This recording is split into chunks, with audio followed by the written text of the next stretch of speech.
Pembahasan coronavirus yang ditinjau dari perspektif psikologi dan politik, menegakkan kepatuhan dengan pembatasan pandemi coronavirus.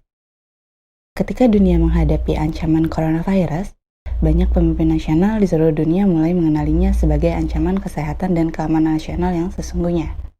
Nah, dalam istilah perilaku manusia, ancamannya bukan dari musuh eksternal tetapi dari warga negara yang menolak untuk mematuhi pedoman dan instruksi yang diberikan dalam mengubah perilaku mereka untuk beradaptasi dengan situasi yang ada.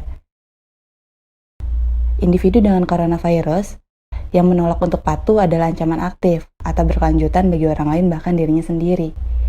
Di Indonesia, pemerintah menggalakkan beberapa upaya yang bertujuan untuk meminimalisir wabah coronavirus yang lebih meluas, seperti social distancing, termasuk di dalamnya work from home maupun isolasi diri secara mandiri. Adapun beberapa daerah yang telah menerapkan lokal lockdown. Lalu, siapa sajakah yang potensi menjadi ancaman kesehatan dan keamanan nasional ini? 1. Penolak. Ancaman yang jelas adalah penolak secara langsung. Mereka adalah orang-orang yang cenderung menyangkal efek penolakan mereka. Terdapat dua karakteristik masyarakat, meskipun keduanya secara sengaja melanggar pedoman. Yang pertama, mereka memahami bahwa mereka akan menciptakan risiko bagi orang lain.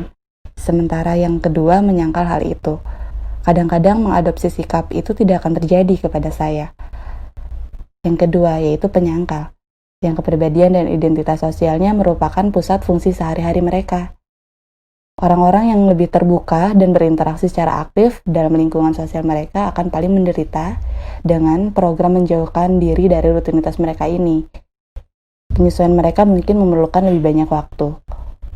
Lalu ada yang data dari area wabah menunjukkan bahwa korban yang paling parah terkena virus berusia di atas 60 tahun. Jadi semakin muda usianya, semakin kecil kemungkinan mengalami gejala serius. Dan demikian, virus tersebut kurang mewakili ancaman fisik bagi orang yang lebih muda.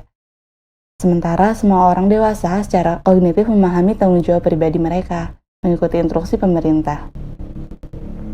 Orang dewasa yang lebih muda, terutama remaja, memiliki kemungkinan tidak patuh akan kebijakan yang diberlakukan.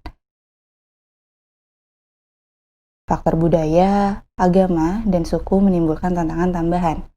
Tidak seperti kepribadian individu, dinamika kelompok dapat menciptakan pola perilaku yang diperkuat oleh tekanan, seperti teman sebaya, dan tertanam dalam perilaku kolektif. Perilaku keagamaan khususnya dapat menimbulkan masalah jika ada konflik yang dirasakan antara praktik tertentu dan kebutuhan untuk isolasi diri atau social distancing ini. Di Indonesia sendiri terdapat budaya mudik yang mana biasanya dilakukan sebelum Lebaran yang jatuh pada bulan Mei mendatang. Pemerintah sedang mengupayakan pelarangan mudik Lebaran dengan program reward dan punishment. Terlepas dari hukuman yang tersedia, membangun perilaku yang diinginkan pada akhirnya mengharuskan individu untuk secara sukarela menaati.